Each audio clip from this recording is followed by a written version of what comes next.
Terima kasih Anda masih bersama Sergap pemirsa. Artis Vanessa Angel dituntut 5 tahun penjara dalam sidang kasus kepemilikan psikotropika di Pengadilan Negeri Jakarta Barat. Sebelumnya Vanessa ditangkap polisi bersama dengan suami dan asistennya karena ditemukan 20 butir pil jenis psikotropika.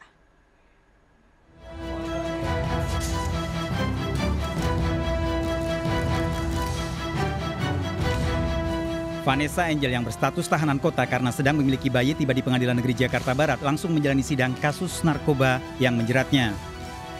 Jaksa penuntut umum dalam dakwaannya menuntut hukuman 5 tahun penjara karena adanya temuan pil psikotropika dalam tas milik Vanessa. Saat penangkapan ditemukan 20 butir pil jenis psikotropika di dalam rumah Vanessa.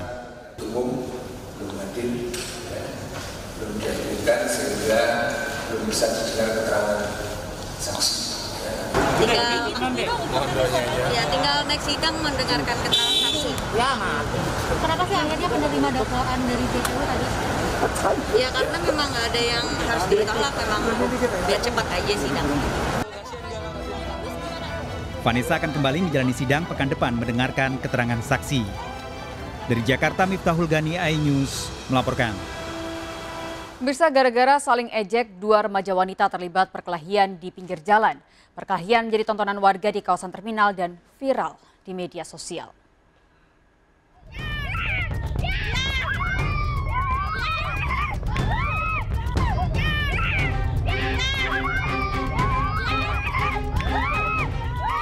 Dari video amatir ini, 2 remaja saling serang di kawasan Terminal Mamuju. Perkelahian 2 remaja ini juga menjadi tontonan warga. Kedua remaja ini saling pukul setelah sebelumnya sempat saling ejek di jalan. Perkelahian berakhir setelah dilerai teman-temannya dan warga, namun keduanya masih saling adu mulut. Video perkelahian ini juga viral di media sosial. Itu perkelahian antara remaja, mereka awalnya itu saling bagi ejek, hingga terjadinya adu fisik antara mereka dan ya. Sementara warga meminta petugas terminal untuk menindak sejumlah remaja yang sering berkumpul di sekitar lokasi kejadian. Dari Mamuju, Sulawesi Barat, Abdul Jalal, iNews melaporkan. Pemirsa, geger ladang ganja ditemukan di lantai 2 rumah di pemukiman warga di Ciledug, Kota Tangerang. Di lokasi ditemukannya puluhan tanaman ganja, 3 tersangka ditangkap. Pelaku mengelabui para tetangga dengan menanam pohon cabai di sekeliling tanaman ganja.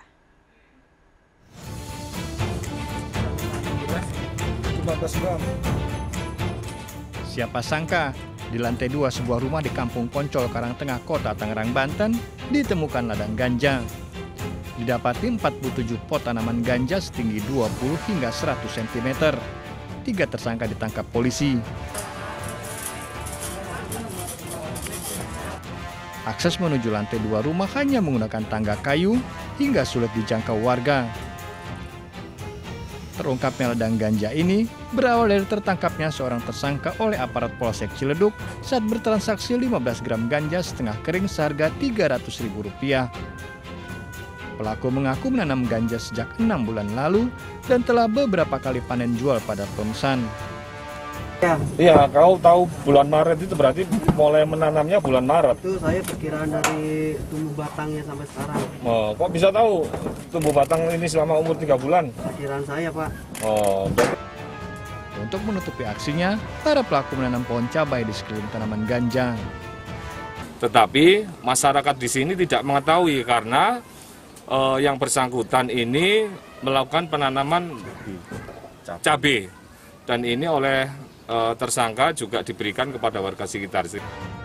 Polisi masih memburu seorang pelaku berinisial WW yang merupakan otak sekaligus pemasok bahan baku ladang ganja ini. Sementara ketiga pelaku dijerat dengan Undang-Undang tentang Narkotika dan KUHP dengan ancaman hukuman mati. Dari Tangerang, Banten, Sukron, iNews melaporkan. Pemirsa, polisi melakukan olah TKP untuk menyelidiki terbakarnya toko elektronik yang menewaskan 5 orang satu keluarga di Surabaya, Jawa Timur. Kelima korban tewas karena tidak bisa keluar dari ruko yang memiliki pintu ganda.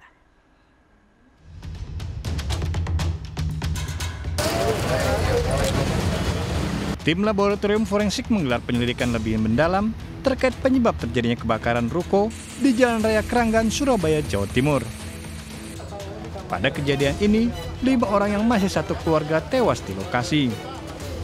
Petugas yang tiba di lokasi mencari bukti-bukti dari puing kebakaran di ruko yang sehari-hari berdagang barang elektronik di area Pasar Belauran ini. Polisi juga telah memeriksa 6 saksi. Kita kan hanya pengamanannya saja. Ya, istilahnya data-data awal kemarin kalau kita dari Polsek untuk saksi-saksi sudah kita periksa semua. Nanti penanganannya akan langsung oleh lapor Polrestabes Surabaya. Kebakaran terjadi Minggu pagi kemarin. 5 korban tewas diduga karena tak bisa keluar dari ruko. Dari Surabaya, Jawa Timur, Rahmat Ilyasan, iNews melaporkan. Pemirsa, perampokan minimarket terekam kamera CCTV. Pelaku mengancam karyawan minimarket dengan menggunakan senjata tajam. Modus pelaku berpura-pura membeli pulsa handphone.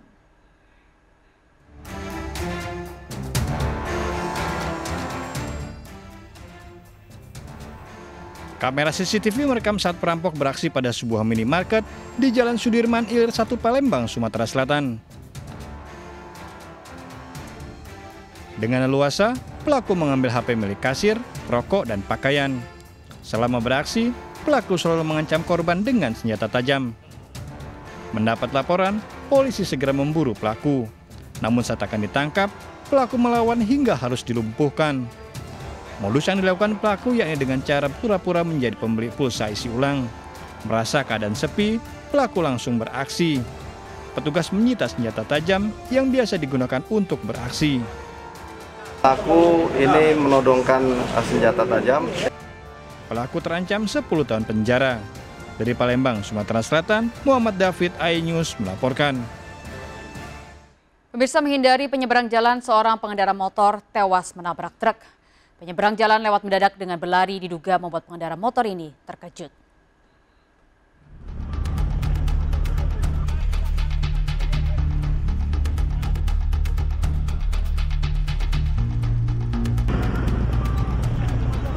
Anita terus menangis. Pria yang memboncengkan sepeda motor tewas di tempat setelah menabrak truk yang terparkir di Jalan Wonorejo, Kencong, Jember. Korban tewas Mahfud Mustafa merupakan warga Kalimantan Timur mengalami luka di kepala.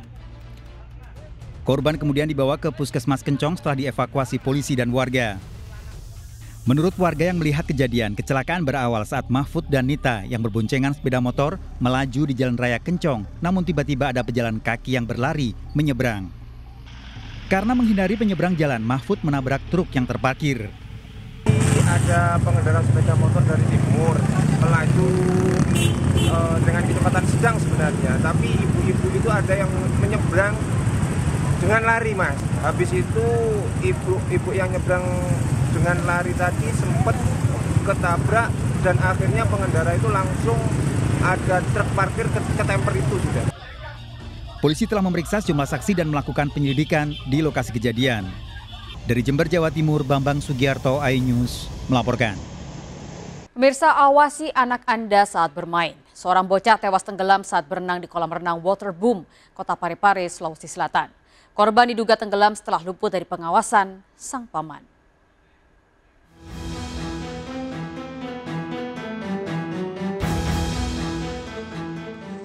Seorang bocah berusia 11 tahun didapati tewas tenggelam di kolam renang Waterboom, Kota Parepare, Sulawesi Selatan. Bocah kelas 6 SD ini diduga tenggelam setelah lepas dari pengawasan pamannya. Menurut pengelola Waterboom, kolam renang saat ini masih ditutup untuk umum. Namun saat itu paman korban memaksa masuk berenang ke kawasan Waterboom Parepare. Memang Waterboom ini masih ditutup untuk umum? Masih tutup buat umum. Nah, sekarang mereka bisa masuk itu? Karena dia memaksa, Pak. Korban datang ini dengan siapa, Pak? Sama omnya. Sama omnya. 5 orang. Yang meminta masuk itu omnya? Iya. Bapak lagi di mana, Pak? Saya di depan nih, saya jaga pintu nih. Jadi tahunya tenggelam dari? Bapaknya sendiri teriak-teriak nih. Dia diangkat sama bapaknya sendiri. Jenazah korban telah dievakuasi ke rumah duka untuk dimakamkan. Peristiwa ini mengingatkan pada orang tua untuk selalu mengawasi anak saat bermain. Dari Parepare, Sulawesi Selatan, Isyan Ansyari melaporkan. Informasi selanjutnya, Mirsa merasa dirugikan hingga miliaran rupiah. Puluhan warga di Surabaya melaporkan pengembang perumahan ke Mapolda, Jawa Timur. Janji pengembang membangun rumah sejak 3 tahun lalu tidak juga terrealisasi.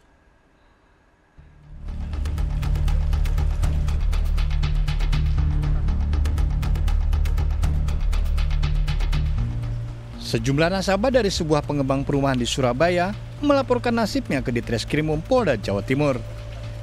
Pelaporan dilakukan lantaran sejak tahun 2017 lalu, janji pengembang untuk membangun rumah pada 3 lokasi yakni Juanda Sidoarjo, Kedamaian dan Menganti Gresik tak juga terwujud. Padahal mereka telah membayar uang muka 40 hingga ratusan juta rupiah.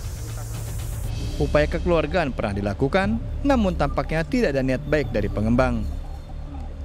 Kami dijanjikan oleh pihak developer PT Ekowisata Nusantara bahwa bangunan tersebut dibangun setelah kita sudah menyelesaikan DP ataupun pelunasan, itu dibangun 2 tahun.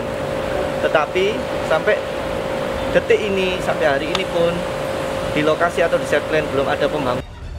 Akibat kejadian ini, nasabah dirugikan hingga 10 miliar rupiah. Dari Surabaya, Jawa Timur, Hari Tambayong, iNews melaporkan. Sementara itu, pemirsa, ratusan warga di Cianjur, Jawa Barat tertipu investasi perumahan subsidi bodong. Para korban telah menyetorkan sejumlah uang ke developer sejak 2 tahun lalu. Namun hingga kini, rumah yang dijanjikan tidak pernah ada.